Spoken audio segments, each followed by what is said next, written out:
Hello everyone, welcome to our channel. In our last video, we shared the itinerary of our wonderful stay in Nusa Penida. The landscapes were really picturesque and definitely Insta-worthy. If you have a plan to visit Nusa Penida in the future, we welcome you to watch this video. The link is in the description below.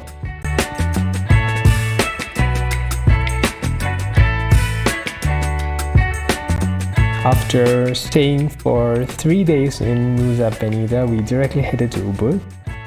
And the first thing in our to-do list was the famous Mount Batur Sunrise Trek. Initially, we had planned to do the trek with my wife and our 6-month-old son. His name is Bhushan. Our guide had assured us that this is doable if we have a baby carrier. But at the last moment, we decided that I would do the trek alone. At the end, I was quite relieved that we decided to do so because even though the trek was not super steep, the ground was very loose with the gravels, and I saw a guy literally slipping while trekking down on the way back.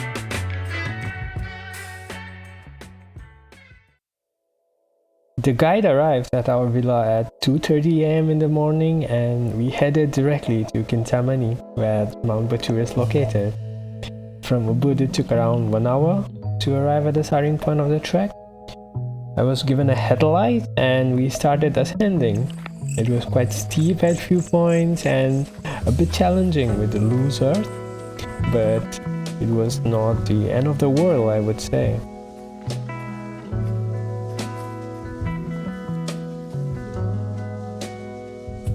After hiking for 1.5 hours, we arrived at the summit. Even though it was summer, the weather was quite chilly at the top. It was 13 degrees Celsius. While we waited for the sunrise, I was given 3 eggs and 2 bananas to be steamed in the volcano. Even though the last volcanic eruption was in 2000 on Mount Batur, the geothermic activity could still be felt and seen in the forms of fumaroles and steams. The experience was quite unique. At around 5:55 a.m., I could see the first rays of sunlight in the form of dark red streaks behind the clouds.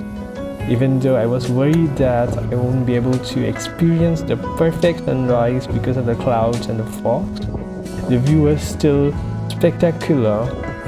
The red streaks turned into deep red and then into orange. The sun was still behind the clouds, but we had the first glimpse of Batur Lake and Mount Agung. Then finally, we had the privilege of looking at the sun rising out of the fogs. Is Mount Batur Sunrise Trek worth it?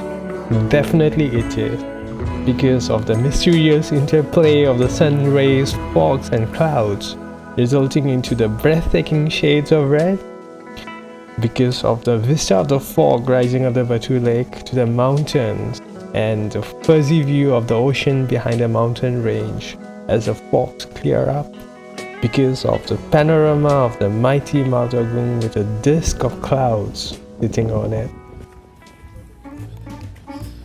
After experiencing the most beautiful sunrise in my life, we trekked down on a different route while we chatted about the commonalities between the Balinese customs and our traditions in my homeland, Manipur, which is in India.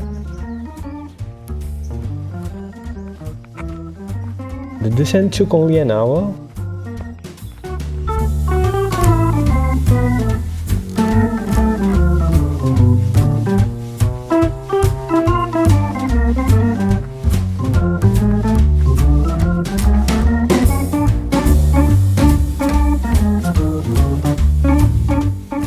And to give a pleasing treat to my sore legs, I decided to take a dip inside the hot spring for a few hours at the Batur Natural Hot Spring while admiring the calmness of Batur Lake.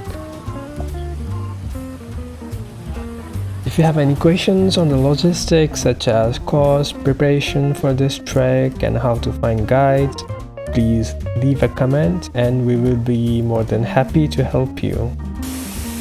In the next few videos, we'll be sharing our experience of visiting several waterfalls and temples around Ubud and Munduk, which is a lesser explored region in the north of Bali. So stay tuned.